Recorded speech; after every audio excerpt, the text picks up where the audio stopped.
without their mother or their father, parents who would never know the feeling of their child's embrace. Nearly 3,000 citizens taken from us, leaving a gaping hole in our hearts.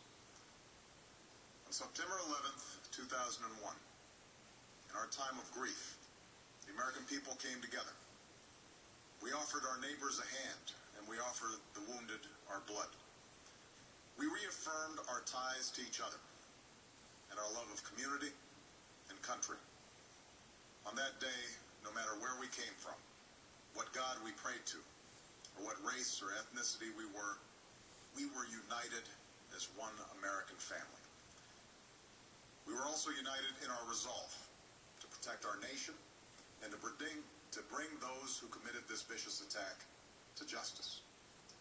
We quickly learned that the 9/11 attacks were carried out by Al-Qaeda, an organization headed by Osama Bin Laden, which had openly declared war on the United States and was committed to killing innocents in our country and around the globe. And so we went to war against Al-Qaeda to protect our citizens, our friends, and our allies.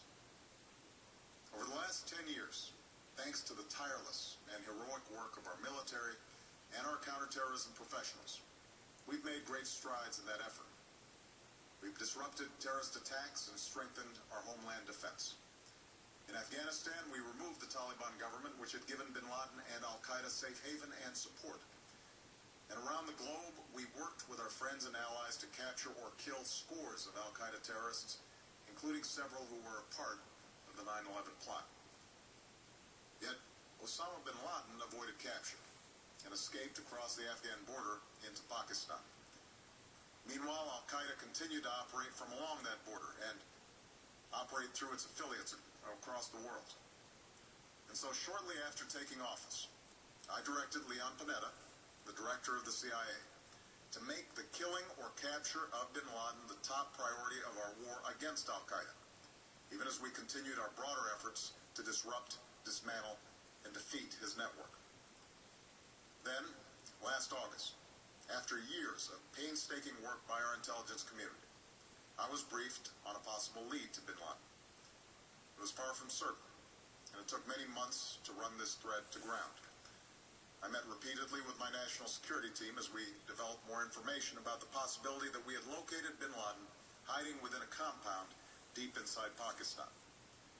And finally, last week, I determined that we had enough intelligence to take action and authorized an operation to get Osama Bin Laden and bring him to justice. Today, at my direction, the United States launched a targeted operation against that compound in Abbottabad, Pakistan. A small team of Americans carried out the operation with extraordinary courage and capability. No Americans were harmed. They took care to avoid civilian casualties. After a firefight, they killed Osama Bin Laden and took custody of his body. For over 2 decades, Bin Laden has been Al-Qaeda's leader and symbol, and has continued to plot attacks against our country and our friends and allies. The death of Bin Laden marks the most significant achievement to date in our nation's effort to defeat Al-Qaeda. Yet his death does not mark the end of our effort. There's no doubt that Al-Qaeda will continue to pursue attacks against us. We must, and we will, remain vigilant at home and abroad. As we do, we must also reaffirm that the United States is not and never will be at war with Islam. I've made clear, just as President Bush did shortly after 9/11, that our war is not against Islam, because Bin Laden was not a Muslim leader. He was a mass murderer of Muslims. Indeed, Al-Qaeda has slaughtered scores of Muslims in many countries, including our own. So his demise should be welcomed by all who believe in peace and human dignity. Over the years, I've repeatedly made clear that we would take action within Pakistan if we knew where Bin Laden was. That is what we've done. But it's important to note that our counterterrorism cooperation with Pakistan helped lead us to Bin Laden and the compound where he was hiding. Indeed, Bin Laden had declared war against Pakistan as well and ordered attacks against the Pakistani people. Tonight, I called President Zardari, and my team has also spoken with their Pakistani counterparts. They agree that this is a good and historic day for both of our nations. And going forward, it is essential that Pakistan continue to join us in the fight against Al-Qaeda and its affiliates. The American people did not choose this fight. It came to our shores and started with the senseless slaughter of our citizens. After nearly 10 years of service, struggle, and sacrifice, we know well the costs of war. These efforts weigh on me every time I, as Commander-in-Chief, have to sign a letter to a family that has lost a loved one, or look into the eyes of a service member who's been gravely wounded. So Americans understand the costs of war. Yet, as a country, we will never tolerate our security being threatened, nor stand idly by when our people have been killed. We will be relentless in defense of our citizens and our friends and allies. We will be true to the values that make us who we are. And on nights like this one, we can say to those families who have lost loved ones to Al-Qaeda's terror, justice has been done.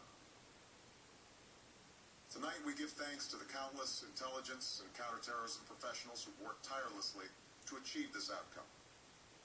The American people do not see their work nor know their names, but tonight they feel the satisfaction of their work and the result of their pursuit of justice.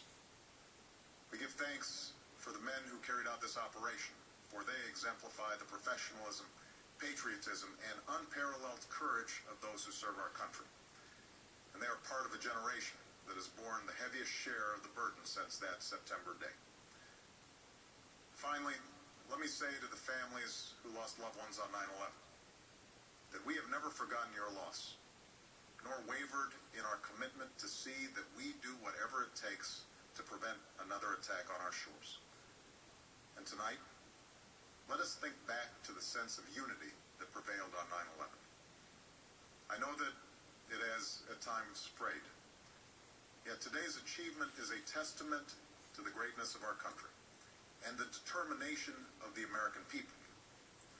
The cause of securing our country is not complete, but tonight we are once again reminded that America can do whatever we set our mind to. That is the story of our history.